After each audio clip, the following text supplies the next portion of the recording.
Welcome back. This is Christine Zeitler with the Olean Public Library, and today we're going to take your spun yarn and turn it into a 2-ply yarn. So this is a singles yarn right now, and it's basically a 1-ply yarn. In theory, you can use this yarn to finish it. What you would do is you would wash it in hot and soapy water, gently agitating it to make sure that it felts a little bit. You don't want to agitate it so much that it felts together and creates a clump, but you just want to agitate it a little bit so that it'll stay together. If you want to do that, that's perfectly fine. There's a lot of good uses for a singles yarn. I prefer at least a 2-ply yarn or a 3-ply yarn. So there's a lot of different ways that you can do this. If you would like, you can take your yarn and wind it onto another device, such as a pencil or a cardboard tube. If you have a ball winder, you can wind it into a center pull ball. If you know how to use a nose pin, you can use that to create a center pull ball. I'm going to do this very simply. I'm going to use my fingers and create a butterfly, and we're going to ply the 2-ply from the butterfly. So to start, I'm going to wind the end of the yarn around my thumb. So take it off of the spindle and wind it a few times around my thumb so that I don't lose that end. So once I've done that a few times, I'm going to create a butterfly. To do that, I'm going to take the yarn and go in a figure 8 around my hand. All right, I'm creating a nice big butterfly, and you can see in the middle, they cross over each other. So each time you wind the figure 8, you're going to be making an X in the middle of your hand. And this is how you keep your yarn organized. You don't want to pull so tight that you're cutting off the circulation, but you do want a little bit of tension so that it doesn't corkscrew up on you like that. So I've got quite a bit of yarn in here. Don't worry if your yarn isn't perfect, if it isn't smooth, or anything like that. Plying it will even out quite a few defects. And more than that, when you wash it, your yarn's going to plump up a little bit.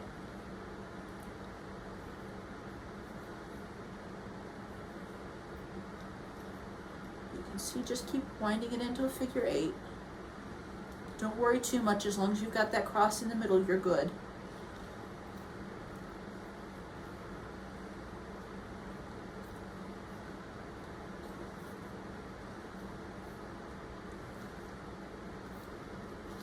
And it's amazing how much just a few locks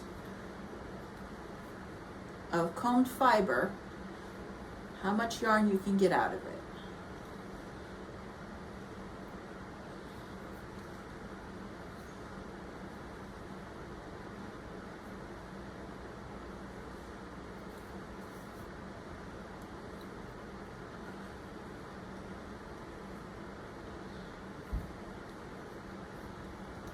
Once you're done with your yarn and you have it washed, you can use it for anything that you like to do with yarn. You can use it to decorate picture frames. You can spin, you can weave with it. You can knit with it. You can crochet with it. If you do a nice fine yarn, or you have larger shuttles or larger needles, you can needle tat with it or shuttle tat with it. Just about anything you can think of.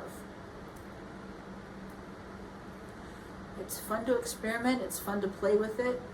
You can see we've got a lot of different books at the library about different kinds of yarn, how to spin yarn.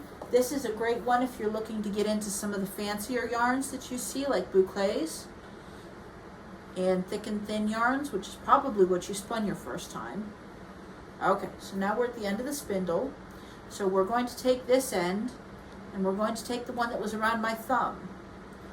And I'm going to give them a quick, I'm going to set the spindle down for just a second. I'm going to take these 2 ends that I've got, the one from the spindle and the one from my thumb, and tie them together in a very quick overhand knot, just so that they're not going to come apart. Okay, so I'm going to take these 2, and you can see they're going to twist around a little bit. They're going to come get a little tangled together. Don't worry about it a lot. Take these 2, take that knot and slip the knot over the end of your spindle.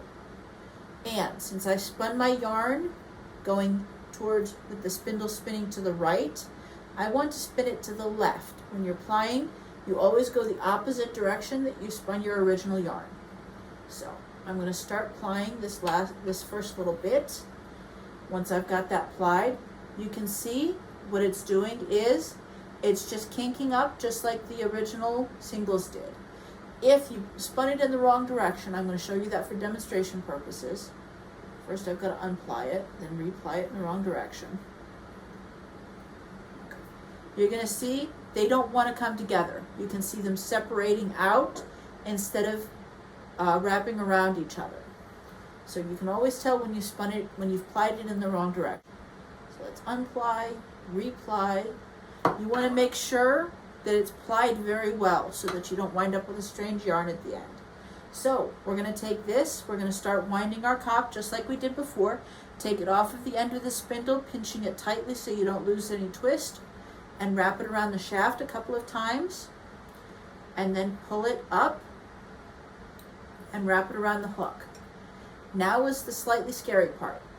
So I've got the yarn coming from both ends, the top and the bottom. Well, it's not going to come through the bottom quite easily yet because it's stuck on my fingers.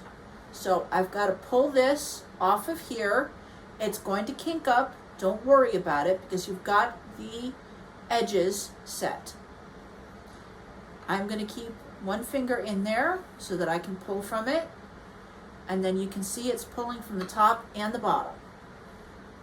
And we'll give it another twist. Again, I spun it, twisting it to the right, so I'm going to ply it, twisting it to the left.